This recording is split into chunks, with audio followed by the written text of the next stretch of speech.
Class India came to, Class came to India something like 20 years back. Class is primarily a German company, it's a family-owned business belonging to the Class family, who are the major shareholders. And then, of course, there are minority shareholders also. So I think the potential of India has been a point of discussion outside of India also. People who have been in India, people who are looking forward to an opportunity in India are quite enthused by the potential that our country has. This potential is driven particularly in the food sector by a bit of positivity and negativity also. The positivity, of course, is the population growth that we have. The negativity is in the level of mechanization, which I would like to talk later about, of how are we meeting the growing demand. When I say how are we meeting, this is not just in quantity of food produced, it's in the manner it is produced also. Operating efficiencies, production efficiencies, stocking, etc., etc. So there are many things involved.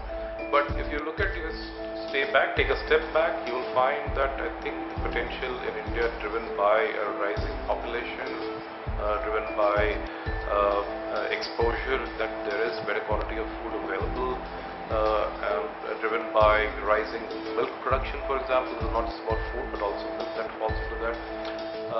Probably were some of the reasons that influenced the Class shareholders to look at India as their destination. 20 years back we came up, we had a local partner here with which we set up business and manufacturing facilities. We are sitting here in the facility that came up many years back, and then 10 years later, after we set up business, we decided to go on our own.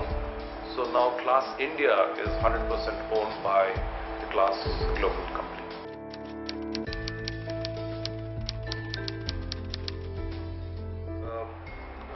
Class India particularly follows a very, very robust distribution system.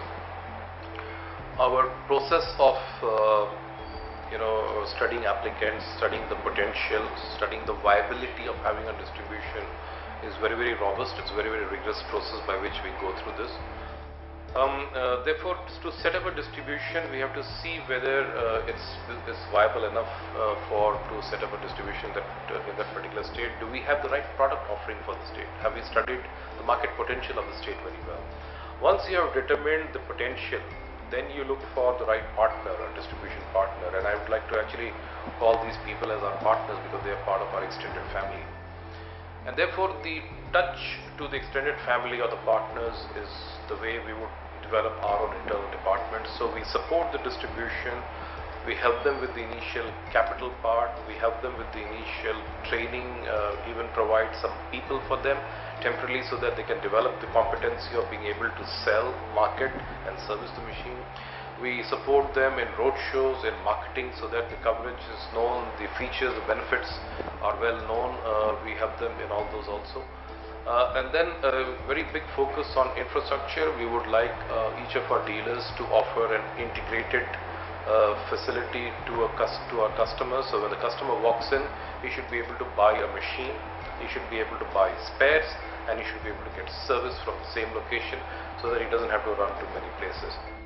So why we are doing this? The prime objective is coverage.